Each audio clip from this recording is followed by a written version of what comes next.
Bueno, entonces esta es más teórica, les decía que por ahí es una de las preguntas de todas las que fuimos viendo, una de las difíciles, si queremos decirlo de alguna manera. Bien, avancemos un poquito más, ya falta menos que antes. Bueno, acá, pregunta.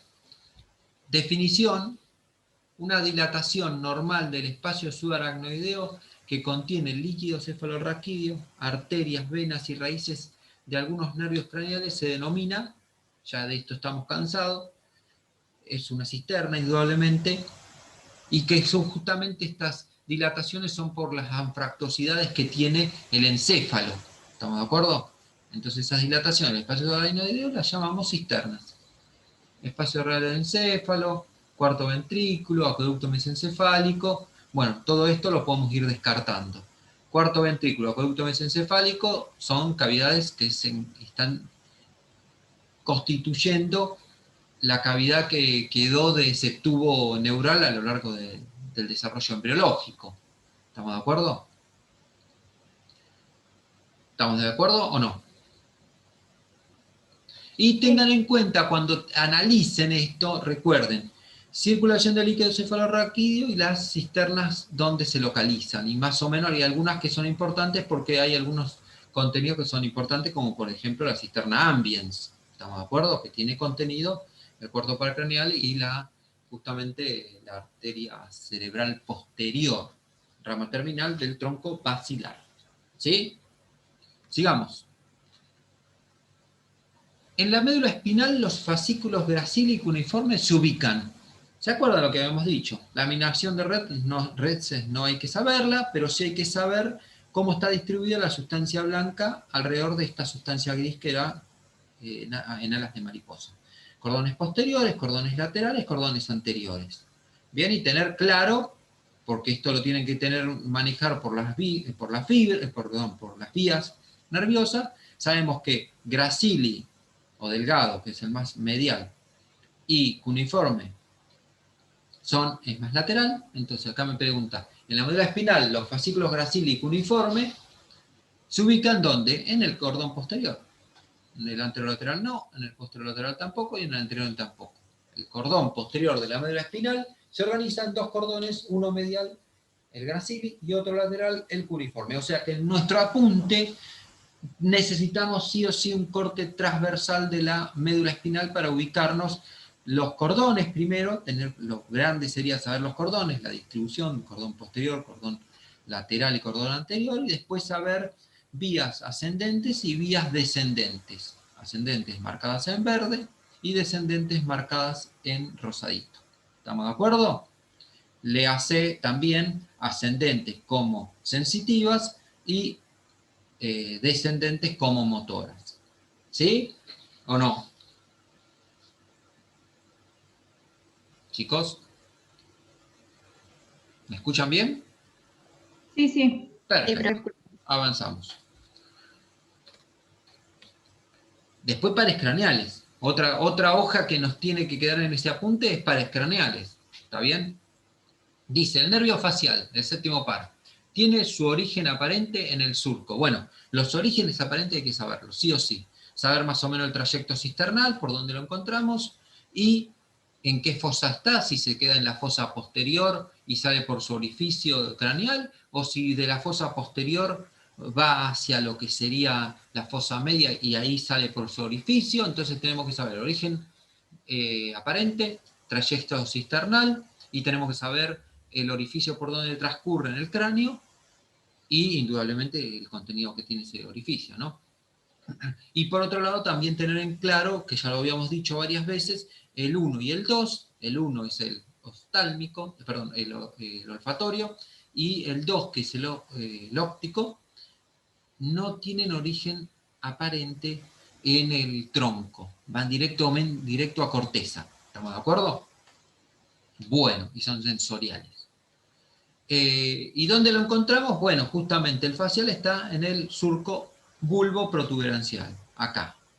Bien, recordemos que tenemos acá, el único que tiene origen posterior es el 4, el 3, empecemos con el 3 está en el surco interpeduncular, la cisterna interpeduncular, lo encontramos. Tenemos el 4 que es de origen posterior, el único posterior, y después tenemos el 5 que nos dividía la protuberancia, nos separa la protuberancia hacia medial y el pedúnculo cerebroso medio hacia lateral, y después tenemos en el surco bulbo-protuberancial, tenemos el sexto que está a los laterales del foramen, después tenemos el 7, 7 y medio que acá no está graficado, y el 8 que es el estatoacústico, y después recordemos que tenemos a nivel de lo que sería la médula oblonga, el bulbo raquídeo, tenemos el 12 en el surco preolivar, y en el retroolivar tenemos 9, 10 y 11. O sea, este esquemita no nos puede faltar porque son los orígenes aparentes de todos los nervios craneales. ¿Está bien? Y como devolución se le puso que el surco bulboprotuberancial es el sector de la superficie del tronco encefálico donde se ve emerger al nervio facial, por lo tanto constituye su origen aparente. O sea, el origen aparente es donde vemos emerger el nervio en el tronco encefálico. ¿Estamos de acuerdo o no? ¿Sí o no? Sí, sí, sí. Perfecto, perfecto. Sigamos entonces una preguntita más. Bueno, acá volvemos a lo mismo, ya lo dijimos al principio, dijimos que tenemos que saber los estudios que existen, qué energía utilizan y la terminología que se emplea. Bien, en cuanto a acá, esto es una resonancia. Dice, ¿cómo se visualiza el líquido cefalorraquídeo o cerebroespinal? En un estudio de resonancia nuclear magnética ponderada en T2. Se los pone, bueno, acá podría ser un T1 o T2, pero en este caso preguntaron sobre T2. Pregunté sobre T2. Entonces, me plantea, ¿es hiperintenso? ¿Es hipointenso? ¿Es hiperdenso? ¿Es hipodenso? Bueno, acá sabemos la primera consigna que estamos hablando de resonancia, entonces se habla de intensidad. Todo lo que diga denso no va. Ya descarto estas dos. Ahora, ¿cómo se veía en T2? Brillante, blanco, o sea, es hiperintenso. Acá lo tenemos. Líquido cefalorraquídeo, hiperintenso. Lo que vemos en la anfractuosidad de los giros es este líquido cefalorraquídeo. Bien, que vemos acá en la anfractuosidad. La generación de las imágenes en resonancia nuclear magnética empleadas en el ser humano se basan en la excitación y relajación de los átomos de hidrógeno, dependiendo de la concentración del mismo en los diferentes tejidos, la duración de la exposición al campo magnético y el tiempo de transcurrido hasta la adquisición de la imagen se obtendrá las distintas intensidades que son representadas en la escala de grises. El líquido cerebroespinal, por presentar abundantes átomos de hidrógeno en la molécula de agua, que forma parte de su constitución, se visualiza hiperintenso en las imágenes de resonancia ponderadas en T2. ¿Estamos de acuerdo? Esto es bien físico, ¿está bien? La explicación bien física del estudio. Pero la respuesta puede ser, sabiendo bien la respuesta desde el punto de vista físico, o teniendo claro cómo se ven cada una de las estructuras en base al cuadrito de la escala de grises que yo les mostré en algún momento. ¿Estamos de acuerdo? Y que les voy a mostrar hoy en lo que es justamente anatomía radiológica repaso. ¿Está bien? Se lo estoy espoleando la primera filmina del Zoom que viene a continuación. ¿Queda claro esto? ¿Sí o no? Sí. Perfecto. Bien, no es tan difícil lo que es imágenes en cuanto a lo que es más teórico. ¿Bien? Yo por Bueno, ahí me confundo un poco más. Es fácil, pero me confunde, no sé por qué. mira, Los términos. yo lo que te diría es que vos tengas claro, primero, que en radiografías hablamos de radio opaco o radio lúcido, en tomografía hablamos de densidad y en resonancia hablamos de intensidad. Y bueno, por último, en ecografías de ecogenicidad. ¿Está bien? Y todo tiene lo mismo, menos, bueno, radio opaco y radio lúcido son blanco y negro y listo. Pero después, dentro de resonancia, tomografía y ecografía, siempre hay algo que es iso igual, algo que es hipo, que es menos, más negro, y algo que es hiper, que es más brillante. ¿Estamos de acuerdo? O más blanco, vamos a decirlo. Eso por un lado. Y después, en, en lo que sería RX, bueno, superposición de planos y radio lúcido, radio opaco. Acordate que lo más en RX lo más negro tiende a tener aire, ¿estamos de acuerdo? Y lo más blanco tiende a ser más parecido a lo que es el hueso. Lo bien brillante y blanco es el hueso, y las densidades intermedias están en los distintos órganos, vamos a plantearlo así. Y en lo que son las densidades, hablas de una escala de grises en tomografía. Y básicamente, ¿qué es lo que por ahí te complica a vos en resonancia? Si vos ves el líquido, estamos hablando del sistema nervioso, que es lo que se te va a tomar a vos en esta etapa. Después veremos en esplagnología, en tubo digestivo y demás, pero concentrémonos hoy por hoy a esto. Cuando vos veas líquido cefalorraquídeo blanco, ponele la cruz que es un T2 y ya está. Te lo hago sencillo. ¿Estamos de acuerdo? Y cuando lo veas negro, estamos indudablemente en un T1. ¿Está bien? Nadie te va a poner secuencias, y menos a vos, a ustedes me refiero, en anatomía de nutrición, nadie te va a poner ninguna secuencia que esté con supresiones de ningún tipo, que ahí sí cambian las intensidades de los distintos tejidos. ¿Estamos de acuerdo? Hay unas supresiones que están ponderadas en T1 y te hacen una supresión grasa, donde la grasa se te ve más negra y esas clases de cosas. No se van a tomar a ustedes eso. ¿Estamos de acuerdo? La imagenología o las bioimágenes son muy abarcativas, muy grandes, pero escapan los propósitos de la materia. ¿Estamos de acuerdo? No les ponemos esas cosas. Se ponen cosas T1, T2, y en neuro, fíjate el líquido cefalorraquídeo, te lo digo como consejo, ¿cómo está? Si está hiperintenso, listo. Si dicen que es hiperintenso el líquido cefalorraquídeo, es un T2. Si lo ponen que es hipo, es un T1. Y listo, y no se compliquen demasiado con eso. ¿Estamos de acuerdo? ¿Sí o no? Sí, gracias. Perfecto. Vamos ahora a otra cosa. Dice, la cápsula extrema se encuentra situada entre... Antes que me olvide, nosotros tenemos que saber de encéfalo cosas supratentoriales y cosas infratentoriales.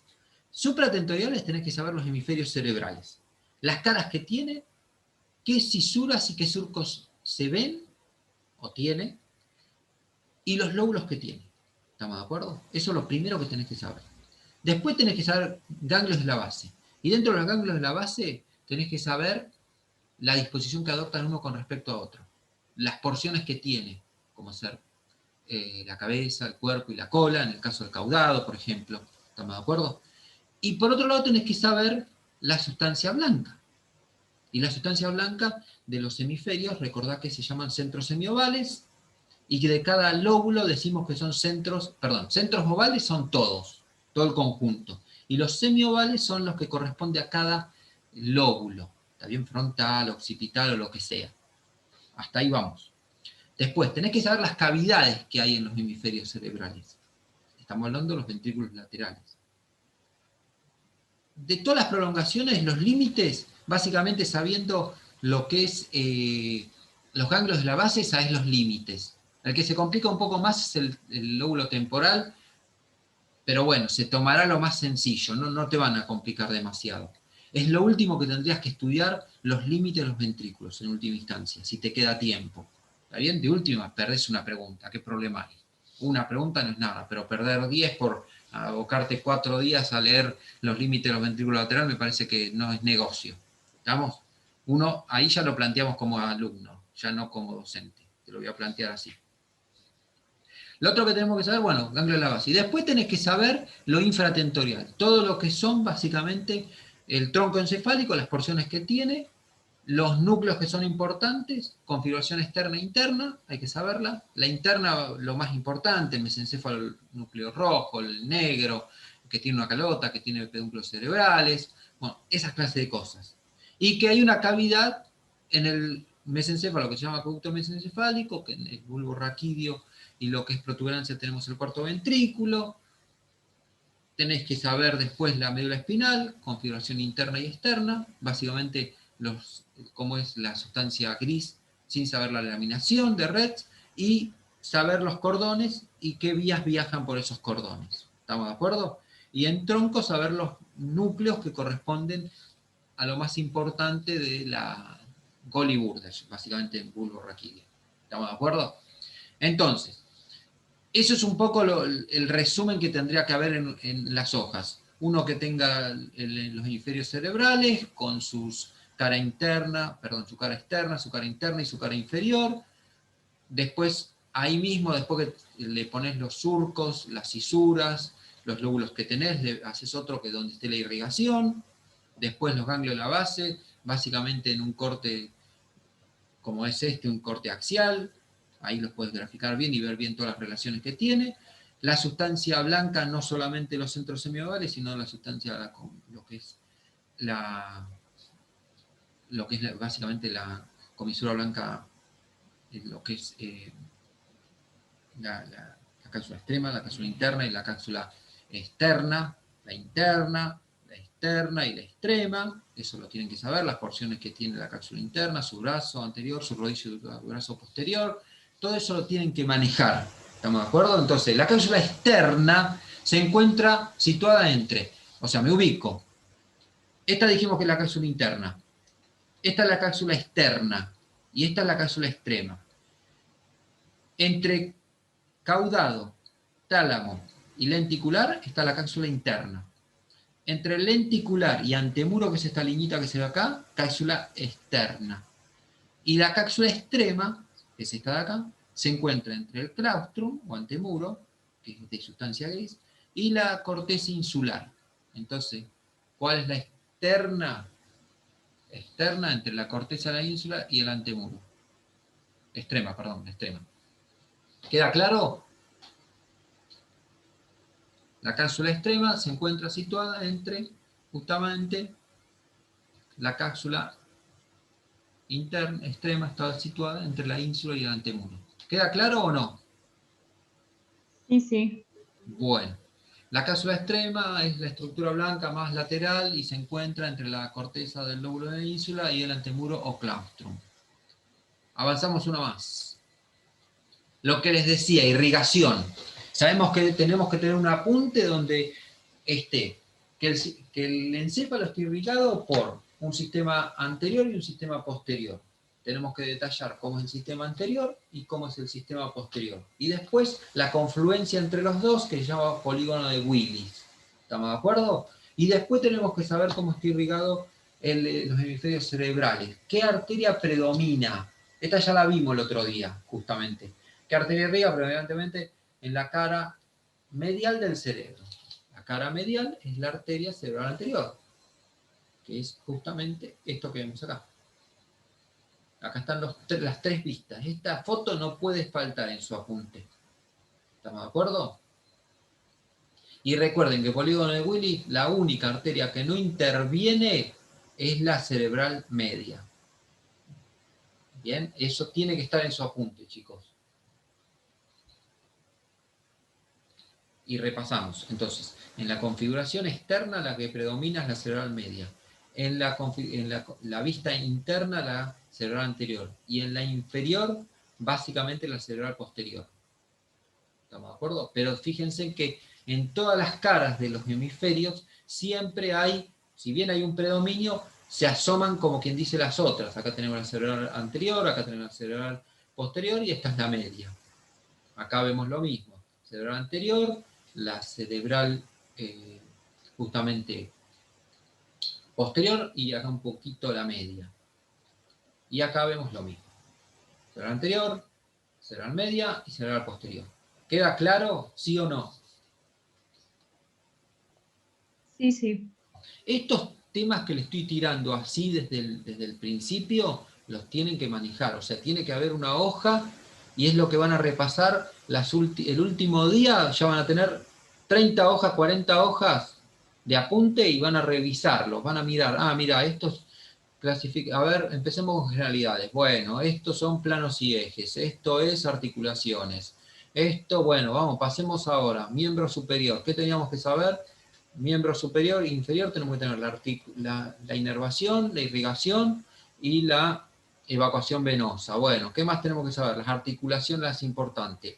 Hombro, codo, muñeca, cadera, rodilla, tobillo. Perfecto, sigamos. ¿Qué más? Vamos a columna. Bueno, la columna. Tenemos que saber cómo está constituida una vértebra tipo. Después tenemos que saber cuáles son las diferencias en las vértebras. Saber qué tipo de articulaciones tenemos. Agrúpenlas directamente y sepan las excepciones. ¿Estamos de acuerdo? y así sucesivamente. Como venimos diciendo, supratentorial, tener un apunte donde esté lo que les dije, en infratentorial lo que les voy diciendo, la irrigación, y ya con eso nos arma unas 30 hojitas que las repasamos el día anterior. Y fijamos lo grande. ¿Vamos? ¿Estamos de acuerdo? ¿Sí o no? Sí, profe. Bueno, y de los últimos prácticos o los últimos teóricos que se fueron dando, integración y todo lo demás, hay una cosa que el otro día lo vimos y lo quiero repasar otra vez, el sistema nervioso parasimpático con respecto al sistema simpático, las fibras preganglionares son, acuérdense eso. Recuerden que tenemos el sistema simpático, el sistema parasimpático, ¿estamos de acuerdo? Que lo que hacen es regular, ¿está bien? Distintas secreciones, por ejemplo, modulan el ritmo cardíaco, ¿estamos de acuerdo? Entonces, tienen que tener en claro el largo de las preganglionares, el largo de las postganglionares, tanto en simpático como parasimpático, y saber qué neurotransmisor está participando en cada una de ellas. ¿Estamos? En lo que son las preganglionares son acetilcolina. Y después, en lo que es el parasimpático, en la postganglionar, también es acetilcolina, y en el simpático, recuerden que puede ser acetilcolina o noradrenalina. ¿Está bien? Mejor dicho, es habitualmente noradrenalina y puede llegar a ser acetilcolina. Bien, perfecto. Y saber los largos. En el simpático, la preganglionar es cortita, o sea, yo acá estoy saliendo médula espinal, a ver si queda claro. La médula emite un nervio, vamos a plantearlo así, un haz nervioso, que llega a la cadena simpática paravertebral. Está al lado de la columna vertebral, el sistema simpático tiene la preganglionar está ahí, la sinapsis. O sea que es cortita la preganglionar y es larga la postganglionar. Mientras que en el parasimpático, recuerden que sale de la médula, hace un trayecto hasta llegar al órgano y en la pared del órgano encuentro yo la sinapsis preganglionar y de ahí emite una pequeña ramita postganglionar, o sea que es corta la postganglionar, al revés. Acuérdense en uno de los dos y ya estamos. Estamos, del otro es al revés. ¿Queda claro? ¿Sí o Sí, no? sí, Vale, sí. acá como aclaración dice, los sistemas simpático y parasimpático son la porción eferente, o sea que están del centro a la periferia. Son motoras del sistema nervioso autónomo. En el sistema nervioso parasimpático la fibra preganglionar es más larga que ya que debe recorrer el trayecto desde el soma neuronal localizado en el tronco encefálico o en la médula sacra hasta las proximidades o más frecuentemente la pared de las vísceras donde se ubica el soma de la neurona periférica. En el sistema simpático, las fibras preganglionares viajan desde la neurona central ubicada en la médula espinal toracolumbar hasta el soma de las neuronas periféricas ubicadas en los ganglios de la cadena simpática laterovertebral o de los ganglios asociados a la aorta abdominal, lo que permite que las fibras preganglionares sean más cortas. Bueno, otra cosa que les quiero decir, recuerden que la distribución que tiene el sistema simpático es diferente al sistema parasimpático. Pregunta de examen, la distribución del parasimpático es cráneo-sacra. Está viajando por 3, 7, 9 y 10. ¿Estamos de acuerdo? Y lo sacro. O sea, por los pares craneales 3, 7, 9 y 10 está viajando parasimpático. Y por lo que es, justamente estos son de acá. Esto de acá, esto de acá, de acá, son el 3, el 7 y el 9 y el 10. Estos nervios tienen un componente parasimpático y también la parte sacra. O sea, se dice que la distribución del sistema parasimpático es cráneo-sacra, mientras que el sistema simpático es del tipo toracolumbar. Toracolumbar. ¿Ven que acá está la cadena paravertebral simpática? Es toracolumbar. ¿Queda claro esos tics de examen, diríamos, en cuanto al neurotransmisor, en cuanto a la preganglionar, si es corta o es larga, y en cuanto a la distribución cráneo-sacra o toracolumbar? ¿Sí o no? Sí. Perfecto, perfecto. Sigamos. Bueno, y acá hubo una pregunta de vías. Marcar la vía de la sensibilidad superficial o esteroceptiva que tiene su segunda neurona en el bulbo. Bueno, acá es sencillísimo. Porque la segunda neurona, la única vía que tiene segunda neurona en el bulbo, en Gold y Burdach, ¿cuál es? Y es esteroceptiva, te ayudó más encima acá, el que puso esta pregunta. ¿Cuál es? Epiquítica fina, protopático grueso, termoalgésica, sensibilidad proprioceptiva consciente. ¿Cuál es?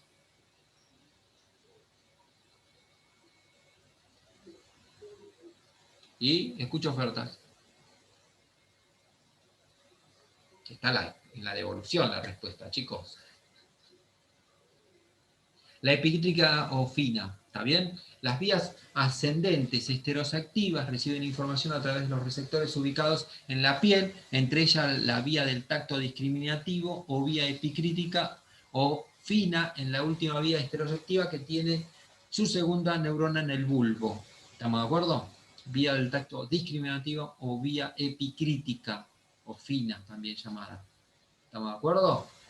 Ahí está. Las otras recuerden que la segunda neurona estaba o bien a la altura, estamos hablando de las vías sensitivas, ¿no? O bien apenas ingresa en la misma metámera, la metámera sería a la altura de la médula, donde ingresa el nervio, ahí hace la sinapsis con la segunda neurona, o bien sube 2 o 3 metámeras más, se dice, como 2 o 3 escalones más, y ahí se cruza, o sea, ahí hace sinapsis y el axón de la segunda neurona se cruza. Recuerden que todas las segundas neuronas el axón de la segunda neurona se cruzan. ¿Bien? Algunas se cruzan en la misma altura, otras se cruzan 2 o 3 metámeras más arriba, y otras se cruzan directamente, en el caso de la epicrítica o fina, a nivel del bulbo raquídeo en Gold y Burdach, en los núcleos de Gold y Burdach. ¿Estamos de acuerdo? Entonces, creo que esta era la última. Ah, no, esta es la última. Entonces, para redondear ustedes tienen que manejar las vías, saber más o menos el esquema básico de una vía sensitiva, el esquema básico de una vía motora. ¿Estamos de acuerdo? Que eso los va a ayudar mucho a responder estas preguntas. Si yo no contabilicé mal, yo creo que de estas 25, la que viene es fácil, y es la última de las 25. De estas 25, por ahí hubo 3 que por ahí se les complica un poco, pero después las otras son accesibles teniendo en cuenta lo que les dije, teniendo esos 30 hojas de apunte, ¿está bien? Y digo 30 hojas porque cada hoja puede tener un gráfico, un dibujo, una explicación al costado y son solamente mirarlo y listo, y pasamos a la otra hoja para seguir repasando. ¿Estamos de acuerdo? ¿O no? Sí. Las vías sí, las vías son un par de hojas, ¿está bien? Si lo haces con el esquema, bueno, vas a tener un esquema, como mínimo vas a tener 4 hojas. Ahora, si lo haces escrito, teniendo el esquema básico y le aclarás en la segunda neurona dónde se cruza y qué vía, qué tracto utiliza, lo haces en una hoja. ¿Estamos de acuerdo? Al Yo me nivel. hice un cuadrito resumen, tipo También. de todas las vías, primera neurona, segunda, tercera, y anoté abajo dónde estaba cada cosa. Bueno, perfecto. El apunte es personal, ¿viste? Entonces, cada uno usa la metodología que más le sirve. ¿Está bien? Y te felicito, fantástico. A full. Bueno, nos quedan 10 minutitos, yo creo que ya estamos terminando igual, porque aparte empieza el otro Zoom. La última, y con esta es el cierre, diríamos, es el cierre y es justamente la vía gustativa. La vía gustativa y la vía olfatoria la tienen que saber muy bien para el examen. Tienen que saber a dónde está cada una de las neuronas y acá la pregunta fue, ¿la vía gustativa consciente se decusa a nivel de las fibras centrales de la segunda, de la primera, de la tercera o es una vía directa? Las fibras centrales de la segunda neurona es la que se decusa. La segunda neurona se decusa. Y acá está muy práctico, porque acá en este sería, de la vía gustativa sería este el resumencito que tenés que tener. ¿Dónde está? Primero, ¿cuál es el receptor? ¿Estamos? papilas o corpúsculos gustativos presentes en la lengua o en la epiglotis. La primera neurona es el ganglio anexo de cada par craneal, el 7 el ganglio geniculado, el 9 el ganglio de Andersch, y en el 10º par está a nivel del ganglio plexiforme. La segunda neurona es el núcleo gustativo, unión bulbo-protuberancial. Las fibras se decusan, ascienden por el menisco medial, llegando al tálamo. La tercera neurona encontramos en el núcleo ventral posteromedial del tálamo. Después fibras van por la cápsula interna, brazo posterior, corona radiada, hasta la corteza, y la cuarta es justamente las células del área gustativa primaria, que es el área 43, en la parte inferior de la circunvolución parietal ascendente. O sea que esta vía y la del olfato son las dos vías que tienen que saber a full. ¿Estamos de acuerdo? Primero porque les toca a ustedes por, diríamos, por su profesión, o por su futura profesión. ¿Estamos? Bueno, espero haberles dado un pantallazo de qué temas darle hincapié. Sí, me podés decir, loco, me dijiste todo que estudie. Pero me parece que teniendo en cuenta, haciendo esos mini apuntes, como comentó la compañera, inclusive, yo creo que va a ser mucho más ameno estudiar la última semana. O sea, que esta semana pulan qué es lo que se toma. Eso, básicamente. Si para el viernes que viene les falta leer, traten de compensar con los videos que hay y a empezar a estudiar, porque si no, no llegan, chicos. ¿Les parece? ¿Cómo vienen? ¿Vamos bien? Ya estamos terminando. ¿Quedó claro eso que les dije más o menos? Sí, sí. Perfecto. Gente, vamos cerrando. Ahora a las 10 arrancamos con uno de imágenes, que es básicamente un resumen de lo que fuimos viendo. ¿Estamos de acuerdo? Cualquier cosa, chicos, yo el lunes que viene en un principio no vamos a hacer Zoom. ¿Está bien? Así los dejo que estudien, como les había comentado anteriormente. Cualquier cosa yo voy a estar disponible mediante el foro para irles contestando las dudas que puedan tener. ¿Les parece? Sí, profe. Bueno, voy cerrando y este video, estos 3 videitos que hicimos los subo al campo, como dice, los links para que puedan consultar la gente que no estuvo y los que estuvieron si quieren repasar algún detalle. ¿Bien? Voy a salir de acá. Les quiero desear mucho éxito. Hemos quedado pocos, creo que somos 2 personas, pero bueno, mucho éxito, chicos. Mucho éxito, Agustina, y mucho éxito, Daniela. Y a los demás, indudablemente, que escuchen el video, mucho éxito. Nos estamos viendo. Un beso. Chau, chau. Profe. Chau, chau.